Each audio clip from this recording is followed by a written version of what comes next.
5 राज्यों में 7 से 30 नवंबर के बीच चुनाव होंगे और 3 दिसंबर को पता चल जाएगा कि किस राज्य में किस पार्टी की सरकार बन रही है। निर्वाचन आयोग ने सोमवार 9 अक्टूबर 2023 को चुनावी राज्यों के लिए तारीखों का ऐलान कर दिया है। इसके साथ ही भारतीय जनता पार्टी ने भी मध्य प्रदेश, राजस्थान और छत्तीसगढ़ के लिए उम्मीदवारों की नई लिस्ट जारी कर दी है। मध्य प्रदेश के लिए चौथी और छत्तीसगढ़ के लिए दूसरी लिस्ट जारी की गई है। हालांकि राजस्थान में बीजेपी की अब तक पहली ही सूची आई है। राजस्थान में भी पार्टी में एमपी और छत्तीसगढ़ की तरह सांसदों को विधायकी का चुनाव लड़वाने का फैसला किया है। तीनों राज्यों में 4 केंद्रीय मंत्रियों समेत 18 सांसदों को मैदान में उतार कर बीजेपी ने मुकाबला खड़ा कर दिया है। 2018 विधानसभा चुनाव में भारतीय जनता पार्टी को इन तीनों ही राज्यों में हार का सामना करना पड़ा था। हालांकि राजस्थान और मध्य प्रदेश में तो फिर भी बीजेपी ने कांग्रेस को कांटे की टक्कर दी थी, लेकिन छत्तीसगढ़ में तो बहुत ही बुरी हालत। भाजपा को सिर्फ 15 सीटें ही मिली थी। इन सब कारणों की वजह से इस बार पार्टी हर कदम फूंक फूंक कर रख रही है और सांसदों को मैदान में उतार कर ये प्रयोग करने जा रही है।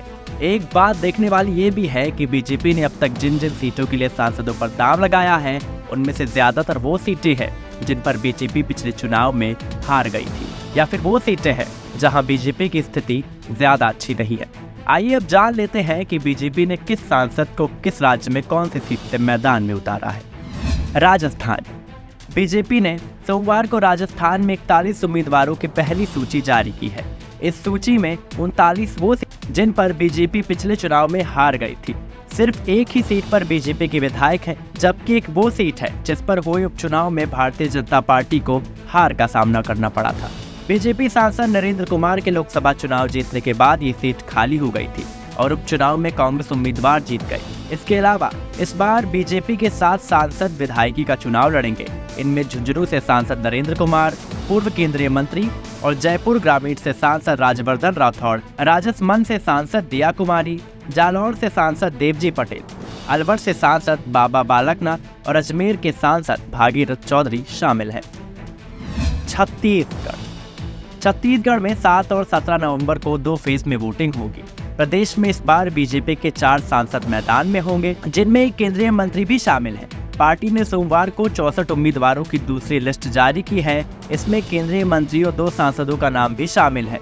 अब तक राज्य में 90 विधानसभा सीटों में से 85 पर बीजेपी अपने उम्मीदवारों के नाम की घोषणा कर चुकी है। दोनों लिस्ट में सरगुजा से सांसद केंद्रीय मंत्री रेणुका सिंह को भरतपुर सोनहत सीट से टिकट दिया गया है।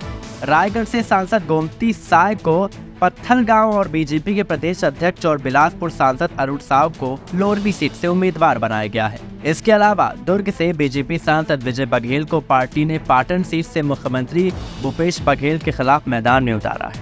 मध्य प्रदेश में 17 नवंबर को ही एक चरण में मतदान होगा। पिछले चुनाव में बीजेपी ने 109 सीटें जीतकर कांग्रेस को कांटे की टक्कर दी थी। पार्टी करीब 15 सालों से प्रदेश के विधानसभा चुनाव में जीतती आ रही है, लेकिन 2018 के चुनाव में मिली हार के बाद पार्टी कोई कोताही नहीं बरतना चाह रही है। इसके चलते पार्टी ने प्रदेश में 3 केंद्रीय मंत्री समेत 7 सांसदों को मैदान में उतारा है। इनमें 4 वो बड़े चेहरे शामिल हैं जिनका राज्य की राजनीति में काफी प्रभाव रहा है।